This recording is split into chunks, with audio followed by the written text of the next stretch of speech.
Je pense très sincèrement que l'Africain est le seul capable de résoudre les problèmes de l'Afrique.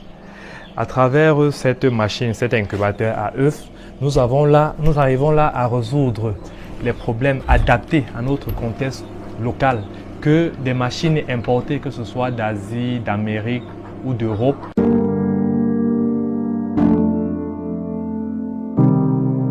Bonjour, je suis Djoki Bernard, entrepreneur technicien en électricité du bâtiment.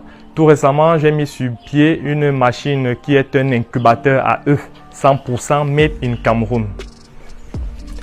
L'incubateur à œufs, en fait, c'est cette machine qui nous permet de produire des œufs tout en reproduisant tous les paramètres normaux d'une poule.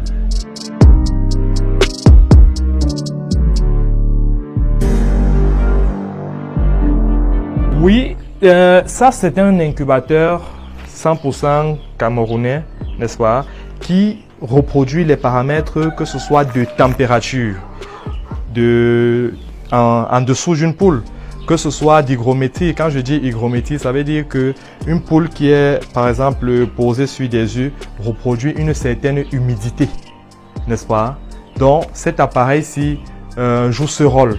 Cet incubateur spécialement a une capacité de 540 œufs, n'est-ce pas? Il fonctionne en électricité, en courant électrique, je veux dire. Et aussi, il peut fonctionner en cas de rupture, en cas de coupure de courant électrique. Il peut fonctionner à l'aide d'une lampe tempête dont on aura besoin de mettre en dessous. Avec la lampe tempête, c'est vrai que ça va demander beaucoup de patience pour pouvoir adapter réellement. Mais grâce à un thermomètre, on peut reproduire très exactement cela. Ça veut dire qu'on va adapter la mèche de la lampe en fonction de la température que ce thermomètre, lui, qui n'a rien à voir avec l'électricité, va nous produire. Pour monter un tel incubateur, cela peut me prendre pratiquement une semaine pour un travail bien fait.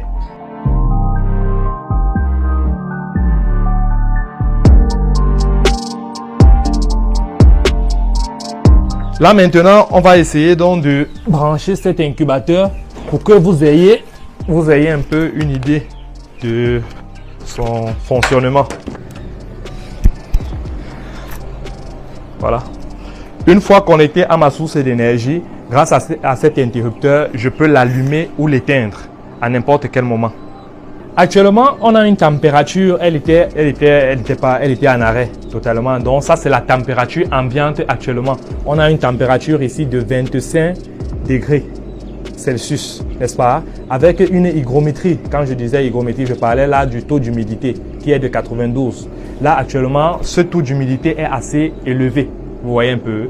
Pour la conservation, une bonne conservation des poussins, on a besoin d'un taux d'hygrométrie allant de 69, n'est-ce pas, % à 80%, n'est-ce pas?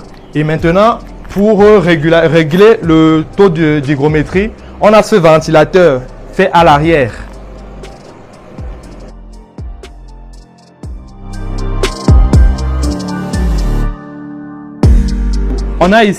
Nous sommes ici en présence d'une glacière qui a été carrément recyclée parce que j'avais, n'est-ce pas, un client qui avait dans son magasin une glacière qu'il n'utilisait plus. Bon, je lui ai donc proposé, n'est-ce pas, pour réduire comme ça ses coûts de production, de redonner vie à cette glacière, n'est-ce pas? De ce côté, vous voyez, on a carrément cette boîte qui est le moteur même de cette glacière avec son interrupteur de commande.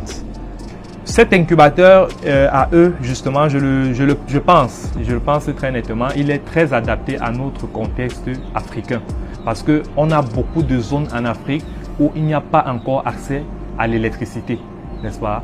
Et avec donc une machine comme celle-ci qui peut fonctionner soit avec l'électricité naturelle, soit avec une lampe tempête. Et je peux même vous dire, on peut aussi l'adapter, n'est-ce pas, à l'électricité solaire, toujours pour pallier, n'est-ce pas, comme ça, aux contraintes liées à nos conditions en Afrique et au Cameroun en particulier.